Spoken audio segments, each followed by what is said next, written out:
अपने सामने खड़े आदमी को देखकर अहान गुस्से में नजर आने लगा।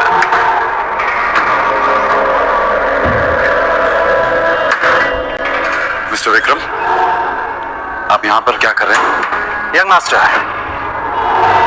मैं आपको लेने के लिए आया हूँ। देखिए, मैं आपके साथ बहस तो नहीं कर सकता।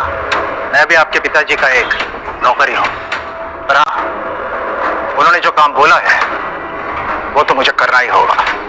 सीधे पॉइंट पर आइए। पहेलियां बुझाना मुझे पसंद नहीं है। तो मैं आपसे ये कहने के लिए आया हूँ कि आपके पिताजी आदित्य रायजादा ये चाहते हैं कि आप आकर उनका बिजनेस संभालें। वो इस एशिया का सबसे बड़ा एम्पायर आपको सौंपना चाहते हैं। और आपको लगा कि मैं उनकी बात मान लूंगा? मैं तो उनका नाजायज बेटा हूं, तो फिर ये सब मुझे क्यों देना चाहते हैं? फिर जब मेरी माँ बीमार थी और मैं उनके पास मदद मांगने गया था, वो तो मीटिंग में बिजी थे ना, और उसकी वजह से आज मेरी माँ इस दुनिया में नहीं रही, और इसके लिए मैं उन्हें कभी माफ नहीं करूंगा। तो बेहतर ये होगा कि आप चले जाइए। अहान के इस बात पर विक्रम ने एक लंबी सांस ली और फिर कहा, यंग मास्टर, आप तो जानते हैं आपके पिताजी कितने जिद्दी हैं। वो आपको वापस लाने के लिए किसी भी हद तक जा सकते हैं, किसी भी हद तक। उनके सामने कोई औकात नहीं रखता। वो जब चाहे, जिसे चाहे, जहां चाहे पल में मिट्टी में मिला सकते हैं। लेकिन हाँ, जो आपके साथ हुआ उसे भूल जाए और रायजादा ग्रुप को अपना ले। रायजादा तैयार है आपको वो सब कुछ देने के लिए है जिसके आप हकदार हैं। अहान ने जैसे अपना आखिरी फैसला सुनाते हुए कहा, अब यहाँ से चले जाइए विक्रम, और जाके बता दीजिए कि मुझे उनकी दौलत में कोई इंटरेस्ट नहीं, और उनकी सारी दौलत भी मेरी माँ को वापस नहीं ला सकती। और हाँ, ये बात गलती से भी बाहर नहीं आनी चाहिए कि मैं रायजादा खानदान से हूँ, और रायजादा ग्रुप का मालिक मिस्टर आदित्य रायजादा का बेटा हूँ। विक्रम उसे जाता हुआ देखता रहा और फिर अपना मोबाइल निकालकर आदित्य रायजादा का नंबर डायल किया। दूसरी तरफ से आवाज आई, मुझे वो किसी हालत में चाहिए। उसके लिए जो भी रास्ता अपनाना है अपनाओ। मुझे अहान हर हालत में चाहिए। यंग मास्टर, आपको आना ही होगा। इधर अहान कुछ ही देर में अब अपने घर पहुंच चुका था। लगी घड़ी में देखा तो शाम के 7 बज चुके थे। अपने आसपास देखते हुए उसने कहा, तभी अचानक ही अहान का मोबाइल बज उठा। उसने स्क्रीन पर देखा तो यामिनी जी का फोन था। फोन उठाते ही दूसरी तरफ से आवाज आई, कहाँ थे तुम? तुम्हें पता है ना, तुम्हारी वजह से मेरी सहेलियों के सामने मेरी कितनी बेइज्जती हुई है, और तुम्हारा फोन क्यों लग रहा है? मैं अभी घर वापस आ गई हूँ। ये बताओ, तुम्हारा फोन क्यों लग रहा है? माँ जी, शनाया को लेने गया था, उसका फोन। तो फोन दो उसे, उसका फोन भी नहीं लग रहा है। लेकिन माँ जी, शनाया तो मेरे साथ नहीं आई। पर अभी तो तुमने कहा कि तुम उसे लेने गए थे। हाँ, मगर वो अपने किसी क्लाइंट के साथ। अहान का इतना ही कहना था कि तभी यामिनी जी उस पर चिल्लाते हुए बोली, रात होने को आई है और तुम कह रहे हो कि वो किसी क्लाइंट के साथ है? तुमने कुछ गड़बड़ की होगी, इसलिए तुम्हारे साथ वो आई नहीं। अच्छे दामाद तो तुम बन नहीं पाए, कम से कम अच्छे पति तो बनो। तुम्हारे पास 1 घंटा है, किसी भी तरह शनाया को ढूंढकर इस घर में वापस लाओ। अहान ने शनाया का नंबर डायल किया तो वो नहीं लग रहा था। अब सच में उसे शनाया की फिक्र होने लगी थी। Shanaya, pick up the phone. वो लगातार शनाया को फोन लगाता रहा मगर उसका फोन नहीं लगा। अब परेशान होकर अहान बाहर निकला। अहान के बारे में भले ही मल्होत्रा को नहीं पता था, मगर अहान देव मल्होत्रा के बारे में कई बार शनाया के मुंह से सुन चुका था कि मल्होत्रा उसका पुराना क्लाइंट है और उसका एक नाइट क्लब भी है। अंदर बेहद ही शोर शराबा था और लोग शराब पीकर नाच रहे थे। अहान ने चारों तरफ देखा पर कहीं भी उसे शनाया नजर नहीं आई। यहाँ हमारी हिम्मत कैसे यहाँ आने की?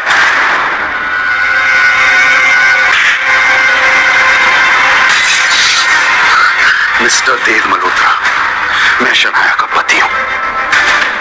जी तो कर रहा तुम्हें अभी के अभी जान से मार दूं। मेरे हाथ बंधे हुए हैं क्योंकि शनाया को तुम पर बहुत भरोसा है।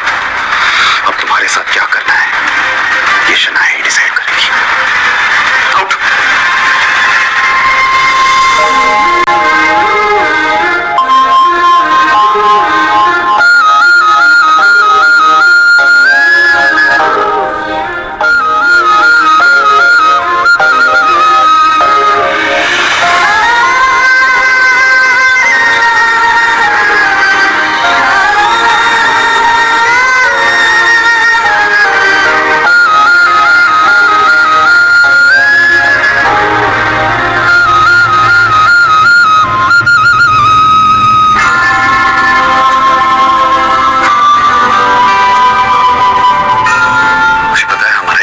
आपको पसंद नहीं, पर आज रात आपको इसी कमरे में सोना पड़ेगा।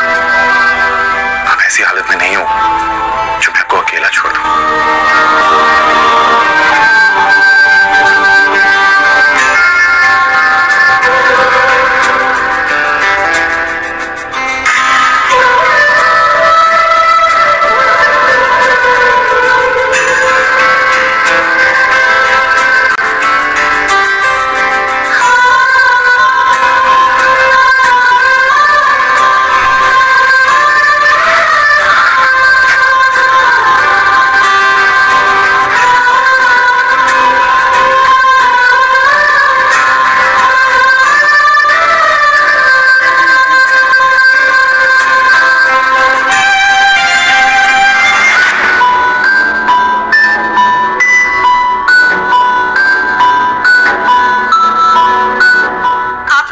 कैसे हुई मुझे अपने साथ सुलाने की?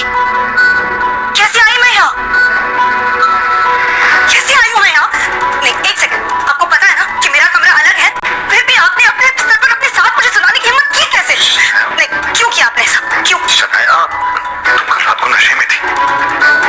मल्होत्रा से बचाकर मैं आपको यहाँ लाया, और आपको इस हालत में देखकर आपको अकेला छोड़ना मैंने सही नहीं समझा, इसलिए। अब शनाया को बीती रात की सारी घटनाएं याद आ गई, जब देव मल्होत्रा ने उसके ड्रिंक में कोई दवा मिला दी थी और फिर उसका फायदा उठाना चाहा था। मुझे याद आ गया कि मेरे साथ कल क्या हुआ था। पर अगर आप ये समझते हो कि आप इस बात का फायदा उठाकर मेरे करीब आ सकते हो, तो ये दिमाग से कंप्लीटली निकाल दो। आपके चक्कर में मुझे याद ही नहीं रहा कि मुझे कितना जरूरी काम करना था। इस मल्होत्रा का तो कुछ करना पड़ेगा। मुझे पता ही नहीं था कि ये इतना घटिया इंसान निकलेगा। कहते हुए शनाया ने अपना लैपटॉप खोला और ईमेल चेक करने लगी, तभी उसे सामने जो दिखा उससे शनाया एकदम से शॉक हो गई। वो हैरानी से ईमेल पढ़ते हुए बोली, कैसे हो सकता है? इस ऑफिसर ने मेरे ड्रीम प्रोजेक्ट को अप्रूव करने से मना कर दिया। तभी अचानक ही शनाया का मोबाइल बजने लगा। उसने स्क्रीन पर देखा तो उसके दादाजी आनंद गिल का कॉल था। गिल कंस्ट्रक्शन कंपनी के बिजनेस से जुड़े सारे अहम फैसले वही लेते थे। शनाया फोन की तरफ ऐसे देखने लगी जैसे अगर उसे उठा लिया तो कयामत ही आ जाएगी। उसे पता था कि बिजनेस से जुड़े फैसले लेने में उसके दादाजी बेहद सख्त हैं। आखिर में फिर शनाया ने फोन उठाकर अपने कानों से लगा ही लिया। कुछ ही देर में वो यूं ही दूसरी तरफ से बातें सुनती रही और फिर आखिर में मोबाइल उसके हाथ से छूटकर नीचे गिर गया। वो एकदम से सदमे में आ चुकी थी। आखिर क्या कहा गया फोन की दूसरी तरफ? क्या आहान और शनाया के बीच मिटेंगी दूरियां? जानने के लिए बने रहिए इस कहानी के साथ, सिर्फ और सिर्फ पॉकेट FM ऐप पर।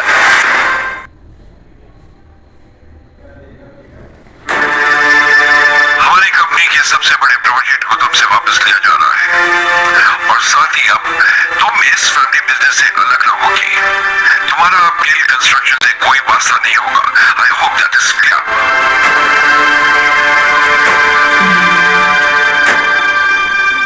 अब ये सब जो कुछ भी है मेरी सरदर्दी है, और ये सब मैं खुद ही हैंडल कर लूंगी। इस एक मेल की वजह से मुझसे मेरा ड्रीम प्रोजेक्ट छीना गया। दादाजी ने कहा है कि वो मुझसे प्रोजेक्ट वापस ले रहे हैं, और सिर्फ यही नहीं, मुझे कंपनी से भी बाहर किया जा रहा है। मगर ऐसा कैसे हो सकता है? एक प्रोजेक्ट की वजह से कोई भी किसी को कंपनी से कैसे निकाल सकता है? और अगर अप्रूवल नहीं मिला, इसमें आपकी क्या गलती है? मैंने कहा ना कि मैं ये सब खुद हैंडल कर लूंगी। मुझे लगता है कि आपको एक बार दादाजी से मिलकर इस मामले में बात करनी चाहिए। इतना बड़ा फैसला फोन पर नहीं कर सकते। शनाया, दुनिया मुझे निकम्मा समझती है। अब शायद आप भी मुझे ऐसे ही समझते हैं। अब एक बार अपने इस निकम्मे पति को भी मौका देकर देख लो। ओह, तो आप अपने आप को बड़ा दिमाग खान समझते हैं ना? क्या कर लेंगे आप? मेरे साथ चलो और अपने दादाजी से बात करो।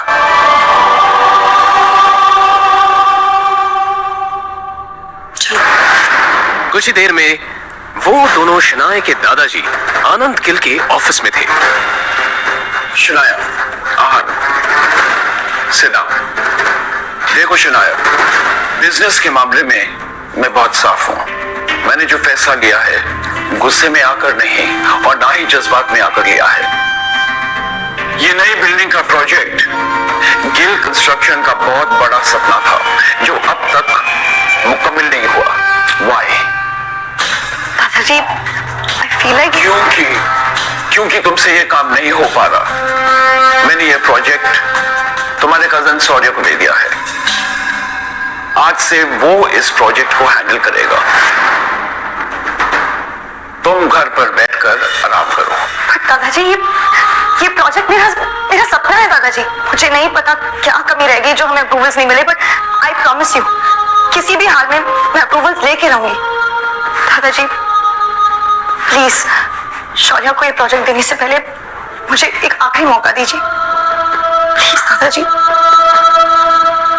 ठीक है, मगर ये काम आज ही होना चाहिए। I hope I am clear on that. जी दादाजी, एब्सोल्युटली।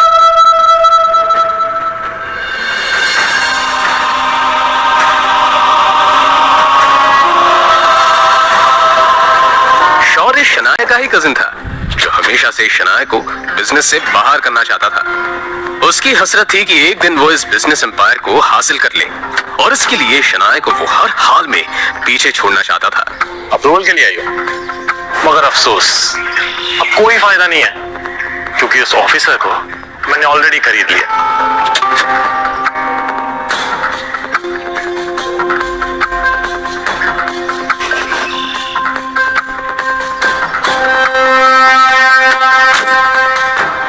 तो वही मस्ती कर रहे थे। मिस्टर सक्सेना,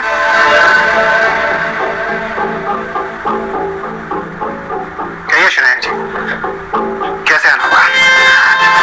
गिल कंस्ट्रक्शन की जो बिल्डिंग है उसके सारे डॉक्यूमेंट्स कंप्लीट है और हर जगह पर सारे नियमों का पालन भी किया गया है। बावजूद इसके हमें अप्रूवल नहीं मिला। क्या मैं आपसे पूछ सकती हूँ कि आपने ऐसा क्यों किया? मैंने ही ऐसा करने बोला था। तुम यहाँ? हाँ, मैं यहाँ। मैं यही काम करती हूँ और ये जिस सक्सेना से तुम बात कर रही हो ना, वो मेरा पति है शनाया। जब मुझे पता चला कि तुम्हें हमारे अप्रूवल की जरूरत है तो मैंने ही इन्हें ऐसा करने से मना कर दिया। आज मेरा पति वो जगह पे है जहाँ वो तुम्हारा काम बना भी सकता है और बिगाड़ भी सकता है। लेकिन तुम तो बहुत पैसे वाली हो ना शनाया, तो जाओ करवा लो अपना काम जिससे भी करवा सको। कामिनी, जो कुछ भी हुआ वो सब मेरी गलती थी। मैं बहुत नासमझ थी। प्लीज अगर हो सके तो सब भूल जाओ। मैं नहीं भूल सकती शनाया, मैं नहीं भूल सकती उस दिन को शनाया जिस दिन मेरी शादी तय हुई थी और ये बात मैं तुम्हारे साथ सारी सहेलियों को बता रही थी और तुमने मेरे बेरोजगार पति के बारे में सुनकर सबके सामने उसका मजाक उड़ाया था और मेरा भी मजाक उड़ाया था। सारी सहेलियां हंस रही थी मेरे ऊपर और मैं रोते हुए वहां से आई थी। कामिनी देखो, वो सब मेरी नासमझी थी और मैं बहुत ज्यादा शर्मिंदा हूँ। शर्मिंदा होने से काम नहीं चलेगा शनाया। उस दिन का बदला तुम्हें आज चुकाना होगा। बेइज्जती के बदले बेइज्जती होनी चाहिए। मतलब ये तुम्हारा पति है ना? इसने आज तक कौन से झंडे गाड़ दिए शनाया? अरे इसकी तो मेरे पति के बराबर खड़े रहने की भी औकात नहीं है। और मैंने सुना है कि ये घर जमाई बनकर रहता है। कामिनी, अब तुम गलत बोल रही हो। मैंने अभी कुछ कहा ही कहा है शनाया। ठीक है, अब सुनो, अगर तुम्हें अप्रूवल चाहिए तो तुम्हारे पति को बोलो मेरे पति के सामने हाथ जोड़ के गिड़गिड़ा के अप्रूवल की भीख मांगे। कामिनी, तुम बाहर का रास्ता उधर है शनाया।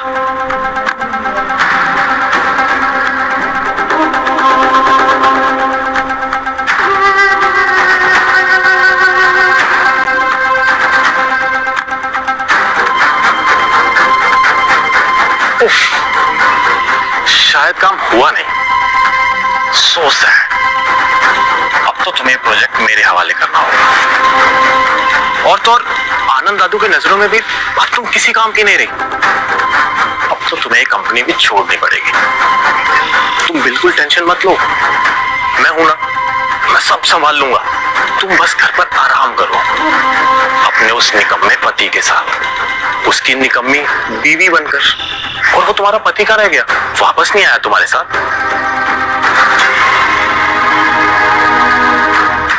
पार से शीशे के उस पार क्या हो रहा है ये साफ दिख रहा था। और फिर शनाया ने जो देखा उससे तो शनाया को झटका सा लगा। अंदर अहान सारे स्टाफ के सामने गिड़गिड़ा रहा था, अप्रूवल की भीख मांग रहा था।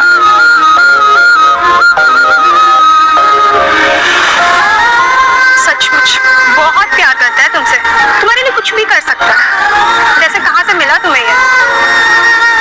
खैर मुबारक हो, तुम्हें तुम्हारा अप्रूवल मिल चुका। मगर ये कैसे हो सकता है?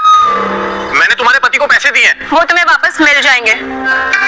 मेरे लिए मेरा बदला ज्यादा जरूरी था।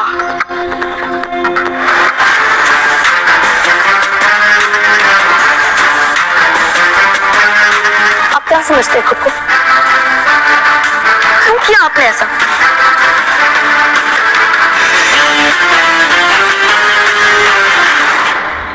तुझे क्या लगता है कि तेरे ऐसा करने से शनाया को सब कुछ वापस मिल जाएगा? मैं इसे कहीं का नहीं छोड़ूंगा।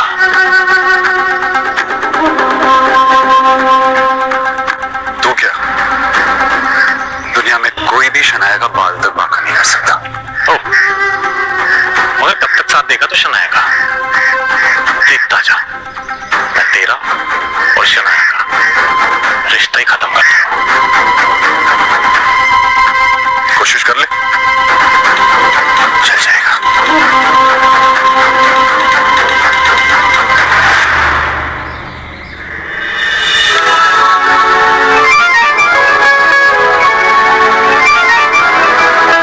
जी दादा जी। तुम्हारी कामयाबी की खुशी में हमने आज पुराने घर पर पार्टी रखी है। तुम आहान के साथ आ जाओ। जी दादा जी, थैंक यू, हम आ जाएंगे।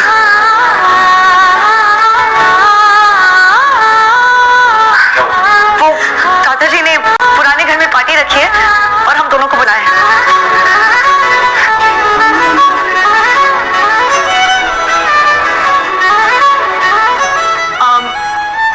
मेरा मतलब है कि पार्टी में बुलाया है, पर इसमें इतना खुश होने वाली बात ही नहीं है। उन्होंने कहा है कि आप सिर्फ हमें छोड़ने चलेंगे बस। अहान भी अंदर ही अंदर काफी खुश था, मगर उसने ये अपने चेहरे पर जाहिर नहीं होने दिया।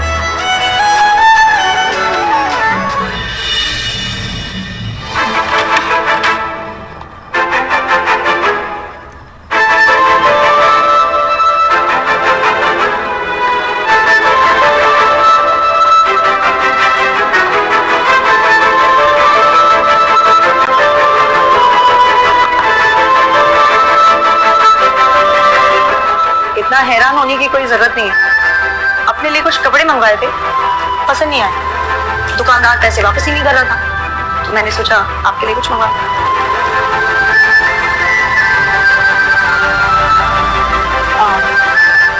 चलते हुए पहन लीजिएगा।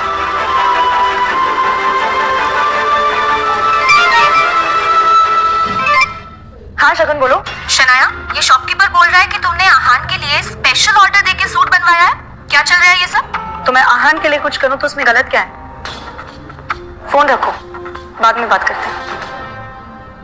शाम हो चुकी थी और सभी बड़े लोग पार्टी में आ चुके थे। अहान और शनाया को देखकर शौर्य और शगुन के मन में कुछ और ही चल रहा था। एक काम बोला था मैंने सहान को, वो भी नहीं हुआ इससे। आजकल बहुत सर पर चढ़कर नाच रहा है। इसके लिए मैंने खुद कुछ सोच रखा है, कुछ ऐसा जिससे जितनी ये जोड़ी खूबसूरत दिख रही है उतना लोग इन पर थूके। उसके लिए मुझे तुम्हारा साथ चाहिए होगा। आखिर क्या प्लान आया है शौर्य के दिमाग में? इस पार्टी में कुछ तो ऐसा करना पड़ेगा जिससे आहान और शनाया की बेइज्जती भी हो जाए और गलती भी आहान की हो। शौर्य, ऐसा होगा कैसे? इस गरीब सड़क छाप पे इतना महंगा सूट कुछ जम नहीं रहा है। शनाया, वेलकम बच्चा। Aahan, welcome to the party. Come let's have a drink. आ जाओ। शनाया भी पता नहीं आजकल इसे कुछ ज्यादा ही भाव देने लग गई है। पता नहीं क्या हो गया इसे। सही कहा, आजकल कुछ ज्यादा ही उछल रहा है। अब देखो मैं क्या करता हूँ।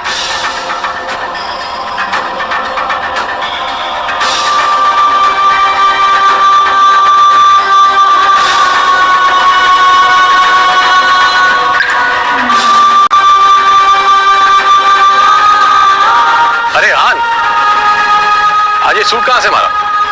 ओ, अब ये निकम्मा पति अपनी पत्नी के टुकड़ों पे पलने भी लगा है, वरना तुम्हारी इतनी औकात कहां कि तुम इतना महंगा सूट पहन सको? अरे जीजा जी, इसकी बातों का बुरा मत मानिए आप। अब आखिर जीजा जी घर जमाई है ना, अब घर जमाई तो अपने ससुराल के टुकड़ों पर ही पलता है ना? और आप अपनी पत्नी के पैसों पे ऐश कर रहे हो तो इसमें गलत क्या है? अच्छा सॉरी, लेकिन शगुन, तुम्हें लगता है कि शनाया इससे प्यार करती है? तुम्हें ऐसा क्यों नहीं लगता? वो देखो, अपने पति को छोड़कर। हाँ, वो तो है। गौरव हमेशा से ही शनाया को पसंद करता था, मगर फिर उसकी शादी शगुन के साथ हो गई। बावजूद इसके गौरव अब भी कोई मौका नहीं छोड़ता था, इसलिए अब भी वो उस पर ट्राई करता रहता था। हाँ, ये बात अलग थी कि शनाया गौरव को जरा भी भाव नहीं देती थी। कम से कम आज के दिन तो शनाया को अपने पति को अकेला नहीं छोड़ना चाहिए था।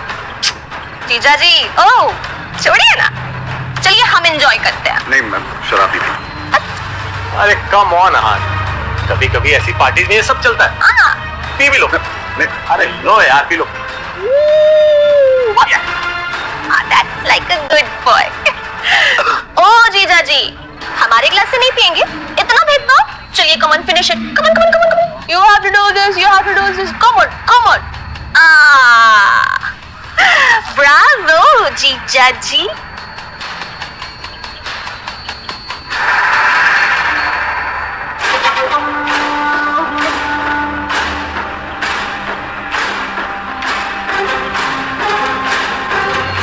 सुनिए सुनिए सुनिए, ये है हमारे घर के दामाद।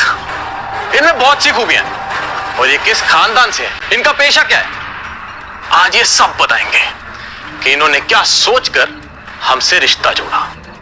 ओह, तो तुम दोनों ने इसीलिए मुझे शराब पिलाई। अब अगर इतनी जिज्ञासा हो ही रही है तो सुनो। साले साहब, पहले आपसे शुरू करते हैं। तुम ना एक नंबर के लालची और खुदगर्ज इंसान हो। गिल कंस्ट्रक्शन के भाग दौड़ को हासिल करना चाहते हो और इसीलिए तुम शनाया को अपने रास्ते से हटाना चाहते हो। अरे तुम तो हमारा रिश्ता भी तोड़ना चाहते हो। ये क्या बकवास कर रहे हो? चुप, बिल्कुल चुप, मेरी बात खत्म नहीं हुई अभी तक। हाँ, तो तुम इस बिजनेस को हासिल करने के लिए तरह तरह की चालें चलते हो। अपने बाप नीरज गिल के साथ मिलकर दादाजी की चपलूसी करते हो और उन्हें शनाया के खिलाफ भड़काते हो। स्टॉप इट, आखिर ये हो क्या रहा है यहाँ? दादाजी दादाजी दादाजी, वैसे भी दादाजी आपका क्या कहना, दिखाने को तो आप शनाया को मौका देते रहते हो, लेकिन अंदर ही अंदर आप शौर्य को ज्यादा चाहते हो। इसीलिए तो आपका हर एक फैसला शौर्य के हक में और शनाया के खिलाफ होता है। You are disgusting. जाओ यहां से। आहान, अपनी हद में रहो। ये हमारे दादाजी हैं। तुमसे उम्र, रिश्ते और ओहदे में सबसे बड़े हैं। शगन, ओ शगन, तुम्हारी कमी थी। क्या है, मुझे पता है कि शनाया के खिलाफ तुम और शौर्य अब एक हो चुके हो। आखिर तुम शौर्य के चाचा की बेटी जो हो। अंदर ही अंदर तुम एक दूसरे के बारे में जो भी कहो, पर जब बात शनाया की आती है मुझे पता है कि तुम दोनों एक हो जाते हो। इसीलिए मुझे शराब पिलाई ताकि तुम मेरी बेइज्जती कर सको, है ना? पर तुम लाख कोशिश करो, मैं शनाया के साथ हूं और मेरे होते हुए शनाया का कोई कुछ नहीं बिगाड़ सकता। सच कहूं, शौर्य, तो एक शनाया ही है जो तुम सबसे ज्यादा टैलेंटेड है, सबका ख्याल करती है, सबका फिक्र करती है, लेकिन भेदभाव भी उसी के साथ हो रहा है। अपनी ये बकवास बंद करो। ऑलरेडी बहुत बेइज्जती करवा चुके हो तुम। निकल जाए यहां से। तू कल भी शनाया की जूती के बराबर था और आज भी वही है। आज तुम दोनों ने बेशर्मी की सारी हदें पार कर दी। किसी को नीचा दिखाने के लिए कोई इतना गिर सकता है ये मैं पहली बार देख रही हूं। आज के बाद आहान को कुछ भी कहने से पहले एक बात याद रखना, ये मेरे पति हैं और जो तुम लोगों के लाख कोशिशों के बावजूद भी ना बदल नहीं सकते। इसलिए अगली बार आहान के साथ कुछ भी गलत करने की कोशिश की ना तो मुझसे बुरा कोई नहीं होगा। चलिए। ये सब क्या है शौर्य? ये आहान हमारे खानदान पर धब्बा बन चुका है आंटी, और ये शनाया ये इसी के साथ रहना चाहती है। हाँ, लेकिन हम कर भी क्या सकते हैं? शनाया के पापा ने इस मुसीबत को हमारे गले बांध दिया है। कर सकते हैं, हम बहुत कुछ कर सकते हैं। अगर आप चाहें तो हम इनका रिश्ता भी खत्म कर सकते हैं। Really? मगर कैसे?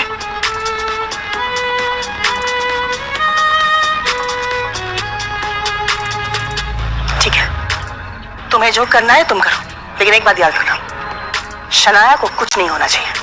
आप फिक्र मत करिए, शनाया को कुछ नहीं होगा।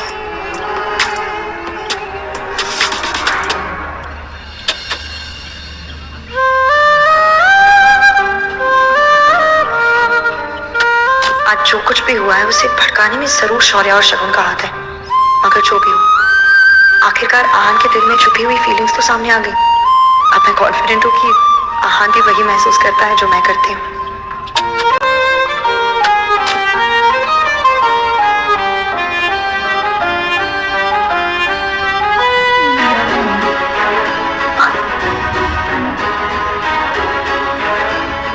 मैं आपसे बहुत प्यार करता हूँ।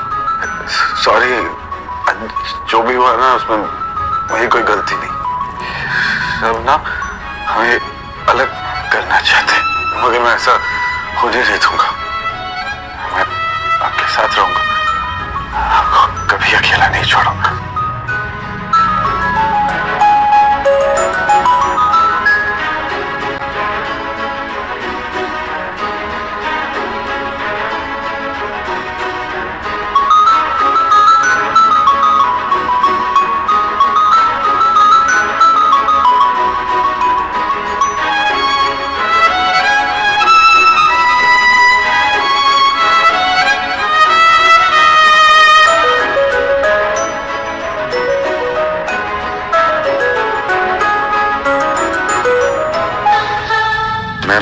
मैं यहाँ कैसे आया? क्या हुआ मेरे साथ? कल रात को काफी ज्यादा हो गया था। अब मैं शनाया को कैसे फेस करूंगा? खैर, देखा जाएगा।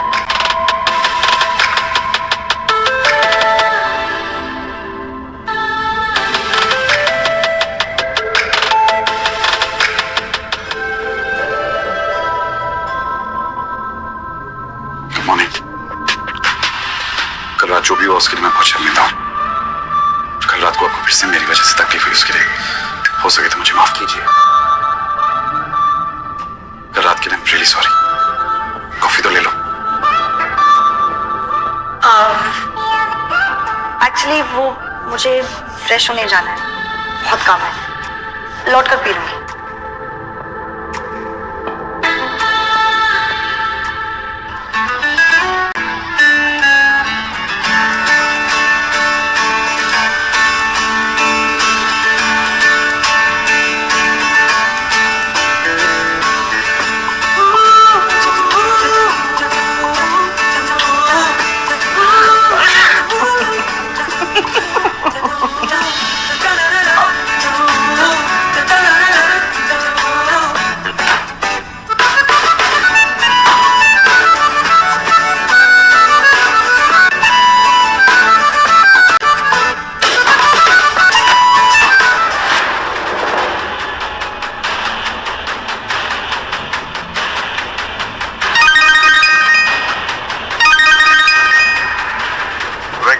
विक्रम बोल रहा हूँ। अब आप क्यों फोन कर रहे हैं? अपने फैसले के बारे में क्या सोचा है यंग मास्टर? मैंने आपसे कितनी बार कहा है मेरा पीछा छोड़ दीजिए, मुझे बार बार फोन मत कीजिए। मैं नहीं चाहता कि कोई भी जाने कि मैं एक अमीरजादा हूं। ये बात सीक्रेट ही रहनी चाहिए।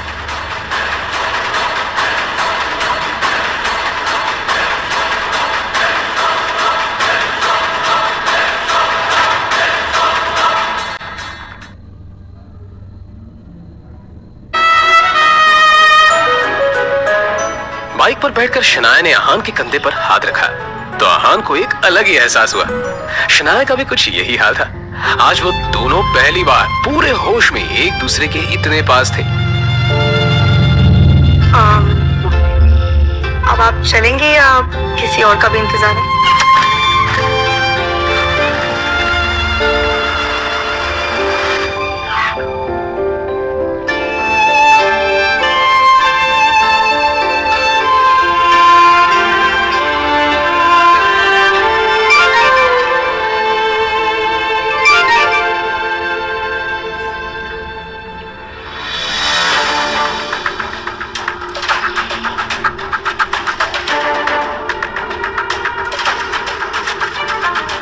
शनाया के पापा के एक्सीडेंट की खबर सुनकर आहान की भी वही हालत खराब हो गई, क्योंकि एक वही तो थे उनकी जिंदगी में जिन्होंने आहान पर हमेशा विश्वास किया था। शनाया बेटा, तुम्हारे पापा आईसीयू में रखा है। आप चिंता मत कीजिए, सब ठीक हो जाएगा। जाके पता करके आते हैं, चलिए। क्या बात है डॉक्टर, कैसी हालत है उनकी? जब उन्हें यहाँ लाया गया तो उनकी हालत बहुत खराब थी और अब उनकी हालत स्थिर है। फिर भी हम उन्हें निगरानी में रखे हुए हैं। फिलहाल उम्मीद है कि उनकी हालत में सुधार हो, और कुछ और होने की आशंका से हम इनकार भी नहीं कर सकते।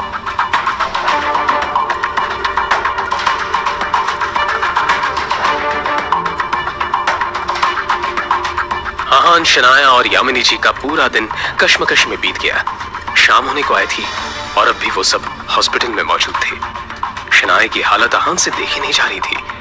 तभी कुछ सोचते हुए आहान ने शनाया के पास जाकर कहा, अब माँ को लेकर घर निकल जाइए शनाया। अंकल की देखभाल के लिए मैं यहाँ हूँ। जो भी होगा मैं आपको फोन करता रहूंगा। पर मैं पापा को इस हाल में छोड़कर कैसे जा सकती हूँ? उनकी हालत। देखो शनाया, अंकल के लिए मेरा प्यार आपसे कम नहीं है। उन्होंने मेरे लिए जो कुछ भी किया है उसका एहसान मैं नहीं चुका सकता। वो मेरे लिए भगवान के समान है। इसलिए मैं कह रहा हूँ, आप खुद पर ध्यान दीजिए और माँ को लेकर घर जाइए। मैं यहाँ पे सबको संभाल लूंगा।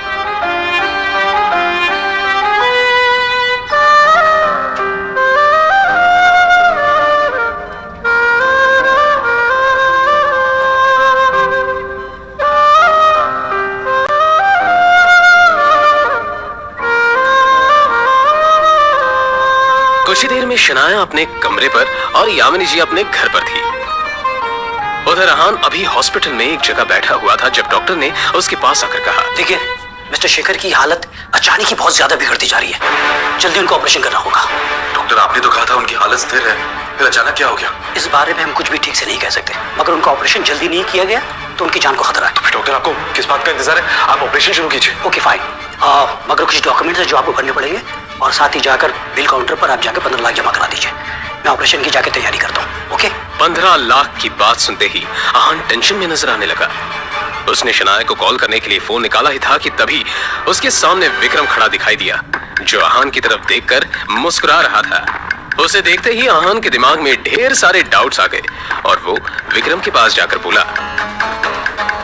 आप यहाँ पे क्या कर रहे हैं? वैसे शनाया पैसे का इंतजाम आसानी से कर लेंगे, लेकिन आपने ये सोचा है यंग मास्टर कि ये सब अपने आप कैसे हो गया? यह एक्सीडेंट तुम्हारे पापा के कहने पर ही करवाया गया है।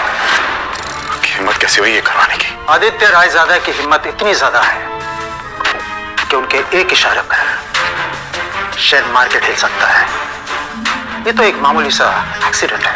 ये आपने सही नहीं किया और इसकी कीमत आपको चुकानी ही होगी। बस 15 लाख की तो कीमत है और मैं वो पूरी देने के लिए तैयार हूं। रायजादा ग्रुप को अपना लो। वैसे भी इस कंपनी के सामने 15 लाख ऊंट के मुंह में छीरे समान है। ये पैसे तो तुम्हें देने ही होंगे, लेकिन अंकल के एक्सीडेंट का हिसाब मैं बाद में लूंगा, लेकिन तुम्हारी बात कभी नहीं मानूंगा। वैसे भी अगर मैं तुम्हें पैसे ना दूं तो तुम्हारा काम रुकेगा नहीं। शनाया है तुम्हारे पास, क्यों? लेकिन सोचो, अगर शनाया को यह पता चल जाए कि रायजादा खानदान के साथ ताल्लुक होना ही इस एक्सीडेंट की वजह है, तो क्या वो तुम्हें माफ करेगी? हाँ? तुम्हारा ये जो रिश्ता है धीरे धीरे सही हो रहा है, वो पूरी तरह खत्म हो जाएगा। सच में विक्रम ने बड़ी ही शातिर चाल चली थी और आहान को यह अफसोस हो रहा था कि अभी तक वो इस साजिश को समझ क्यों नहीं पाया था। और हाँ, तुमने अगर ना की तो तुम जानते हो अपने पिताजी को, ये सब यहां नहीं रुकने वाला। शनाया भी है ना। अब ऐसा कुछ नहीं करेंगे जिससे शनाया या उसकी फैमिली और मुसीबत में है। मैं आपकी बात मानने को तैयार हूं, लेकिन हाँ, ये बात बाहर नहीं आनी चाहिए कि मैं कौन हूं और ये सब मेरी वजह से हुआ है।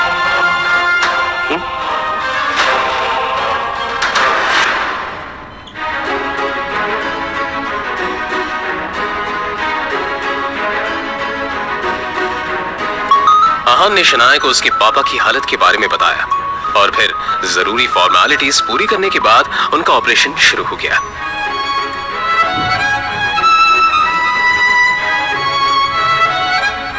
कुछ देर में डॉक्टर ने खबर सुनाई थी कि अब शेखर की हालत ठीक है। ये सुनकर दोनों ने राहत की सांस ली। अब वो मैं पापा के लिए खाना लेकर आई थी, सोचा था उनकी तबीयत बेटर होगी तो उन्हें खिला दूंगी, पर अब आप ही को खाना पड़ेगा।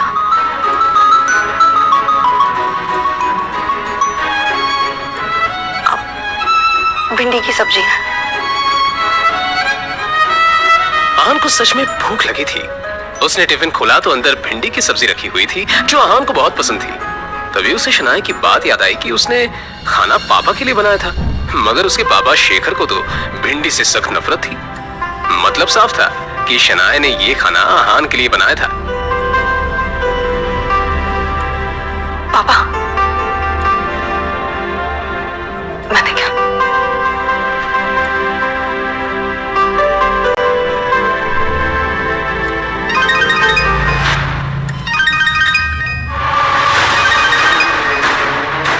हेलो जीजू, देव मल्होत्रा के क्लब में कुछ लोग मेरे साथ जबरदस्ती कर रहे हैं। छोड़ो मुझे। हेलो शगुन, क्या नया नाटक है?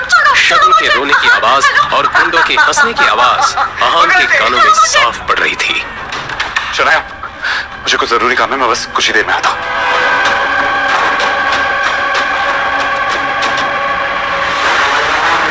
जैसे ही आहान देव मल्होत्रा के क्लब में पहुंचा तो वहां कोई भी नहीं था। पूरा क्लब खाली था। उसे किसी साजिश की बू आ रही थी। धड़कते दिल से आहान थोड़ा और अंदर बढ़ा कि तभी पीछे से किसी ने हाथ में रुमाल लेकर उसके नाक को तेजी से दबा दिया।